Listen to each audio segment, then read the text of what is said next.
Tiny homes, big decisions. As housing costs skyrocket in our cities, seniors are asking one question: is there another way to live? Today on Hangin With The Hayes, we're talking tiny homes, why they're gaining traction, what people expect going in, and what the reality really looks like. We're joined by special guests straight out of the nation's capital, Washington, D.C., breaking down why she chose to explore tiny living and what she's learned along the way. Lock in, y'all. You in for the ride. Hangin With The Hayes starts right now.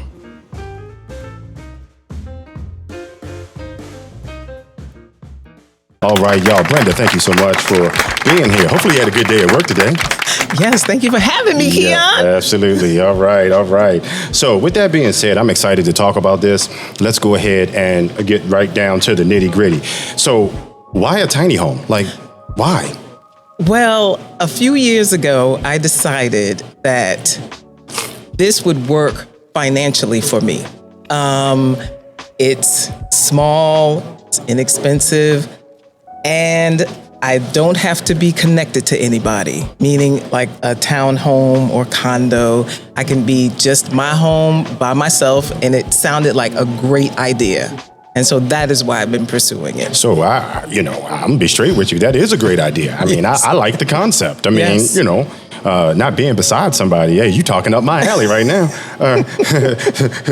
So let me ask you this. As far as cost, what about where you are now is driving the cost factor?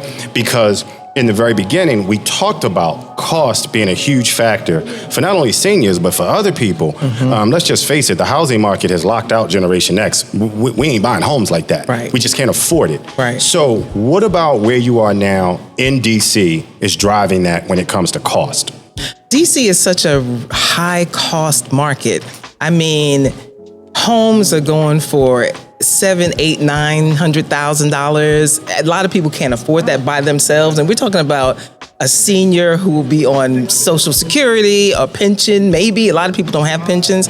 So I couldn't see buying anything in DC.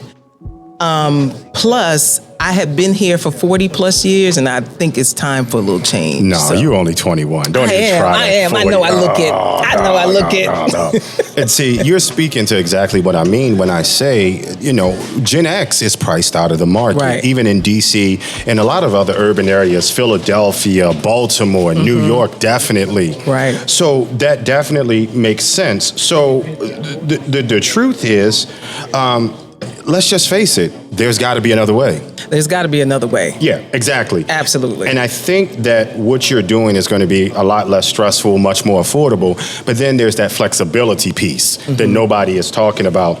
So, in other words, it wasn't just a trend for you. This was definitely something practical. It was definitely something practical. Okay. It has become a trend. And so the homes are getting a little bit more expensive. A lot more people are looking for tiny homes now. So hold on to that thought, because we definitely going to talk about that, because there were some reels in the beginning of this that talked about that. And Big Brother Rob and I was like, whoo, really? So definitely. So have you ever thought about downsizing before, or is this like the first time in life that you decided to do that? I thought about downsizing because my parents, only the two of them, built a home, 2,300 square feet for just the two of them. And when my father passed, all this cleaning out, he was a musician, all this cleaning out of music, of books. My mother passes, she was only occupying maybe 4 rooms. So it made no sense to me that they would have 2,300 square feet. And I said, I'm not going to do that. I am going to be I have 800 square feet now, so even half that I think I could do. So Absolutely. That's what I was thinking about. Absolutely. And a lot of listeners are thinking the same thing. I mean, that's just the God honest truth. You're up against rising rent. Let's clarify that. Rising rent. Property taxes. Yes. Property taxes are like paying, property taxes are like paying rent on a house that you already own. That's it. You can't get around that. Utilities. Right. Utility costs. Baltimore right now is facing a utility crisis where BG&E is ripping people off. I said it. BG&E, you're ripping people off. You ought to be ashamed of yourself. So with that being said, it definitely makes financial sense. And again, especially in your urban environments like DC, Baltimore, Philly, pretty much everywhere. So a tiny house really sounds like a breath of fresh air. Absolutely. Yeah, absolutely. Now, let's move into and segue into what you were just about to go into, because you talking some real stuff here. Keon talks about numbers. That's why they call me crazy. I want to hear about the money. So let's get to some legitimate numbers. Before you dove in, what did you think tiny homes would cost?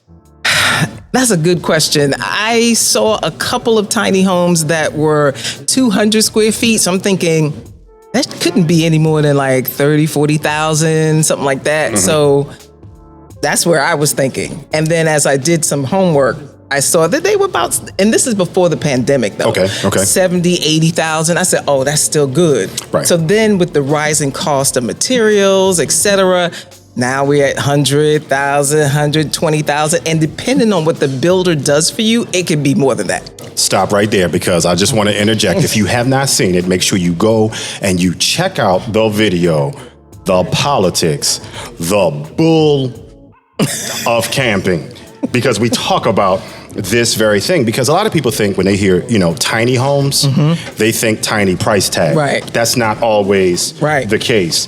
No. And, the big difference from what you were thinking to expectation is $50,000-$60,000. Yeah. Yes, it is. Okay. Have you considered how much it would cost for leasing or purchasing the ground that thing got to sit on? I have. If you move into a tiny home community, the leasing of the land is about $750. That's the cheapest I've seen. Okay. That does include your cable. It includes some of your utilities. I saw one community in Georgia where they allow you to buy the land that you set your tiny home on. I thought that was a great idea. If it was in any other state than Georgia, I would be jumping up and down. Now, Understood. Permits and site prep are probably minimal at a few $1,000s. So I don't think that is, a big thing. But here's one thing I do want to put out there, right? Listeners, before you even pull the plug or plug in to, make sure you talk about the cost of storage, because you got an 800 square foot life that ain't gonna fit in 400 square feet. And some of that stuff you're gonna need. True. However, I was listening to a woman who moved to another country, and she said a lot of times when you put your stuff in storage, it then stays there and you never go back to look through it. So what I would like to do is get rid of that stuff before that, and I won't have to have a storage unit. Right. That's what I'm trying to aim for. So interestingly enough, and I don't know if you wrote it down somewhere, but you mentioned in a previous conversation before we got here about the land cost in like DC and these urban areas. How does that fit into this mix? So in DC, I haven't seen too much land in DC proper, but where I've been looking, like Western Pennsylvania, Delaware, North Carolina, Georgia, and South Carolina, the land prices range anywhere from, I would say, 60, 70,000 for, a half an acre maybe, to anywhere to $120,000. So let me ask this for the person that commutes to DC or Baltimore to work. Yeah. Okay. Is it worth the 100-mile commute? Because in some cases, that's what you're looking at. Now, Mark Train runs out to West Virginia, and there are people that work in DC that live in that West Virginia neck of the woods. Right. Is it worth it? I think it is, because if you get a tiny home that is maybe $130,000, that's a really low mortgage. And the commute probably won't be that expensive if you don't have that much of a mortgage. That's not even a low mortgage. You know what that is? I'm going to borrow against myself and my 401k, and I'm going to pay it off. Yeah. And then pay myself back. Yep. You can do that. But I think it's worth it. Yeah. So y'all listening to this, let's understand. Location changes everything. Absolutely. Tiny homes in rural areas are definitely going to be much more affordable, but then you're dealing with the transportation, healthcare access. That's something you got to consider. Healthcare access, close to airports. People like to be close to an airport, and some of them are not. And Martinsburg, West Virginia ain't close to an airport. I mean, Dulles is close, but and then senior services. Like a lot of people don't talk about those. Yes, and It varies by state because I had a friend that worked for senior services in Georgia, and she was like, great. She said, everything is wonderful. South Carolina is not as wonderful. So you have to think about that. And that is surprising to me because South Carolina caters to old people. You would think so. Mom, my bad, Mom. My bad, Mom. You would think so, but when I had to do things for my mother, I couldn't find services. Right. I said, oh my goodness, South Carolina is horrible. Right. Mom, so all of that factors in. Mm-hmm. I'm dead when she hears this. I just want you to know that. So with that being said, let's kind of, this is a touchy subject. The expectation of what you're getting versus the reality of what's there. So, Brenda, if you could summarize, what did you expect versus what you're learning now with the new research that you have? You know what I expected? I think I expected that I could just buy a piece of land anywhere, put my tiny home on it, and keep it moving. But every municipality has different rules.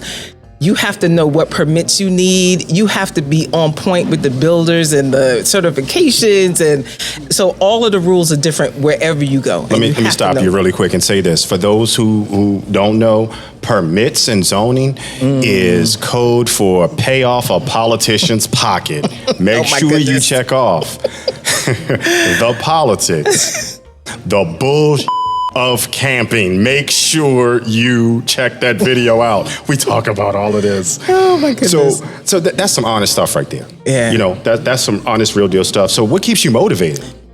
You know, what keeps me motivated is that I'm so close to retirement and I'm excited about having a smaller space, having possibly a paid off home and be able to travel, not have to worry about mortgage and all of that. And that keeps me motivated. And I'm not a condo person anymore, I don't think. It's just driving me crazy. So that's keeping me motivated too. In other words, she's retiring at 25 years old. Let's just make sure we understand that. I wish. All right. Well, listen, I want to thank you so much for breaking this down for us. The good, the bad, the confusing, the surprising, even the ugly. Even the ugly. Break it all down. I think a lot of folks can relate. So again, thank you so much for hanging out with us today. Thank you for having me. Yeah. And you know, at the end of the day, people, if you're curious, I think Brenda will agree with this comment. Do your homework. Absolutely. Do your research. And also, the one thing I'm also learning is that I'm saying I want a tiny home. I've never visited one. I've never stayed in one. So I would suggest that everybody do that if you're interested in a tiny home. There you have it. You know, tiny homes are not magic. They're not a magic solution to anything. They are an option with promise. Absolutely. I think that's the best way to put it. But it also comes with its share of reality check. So that's it for this episode of Hangin' With The Hayes. Catch us next time as we keep digging into the real solutions of real life. You know how we do it. We'll catch you 2 and 2 by the fire pit. Peace and clarity to everyone listening. Yeah, you got it.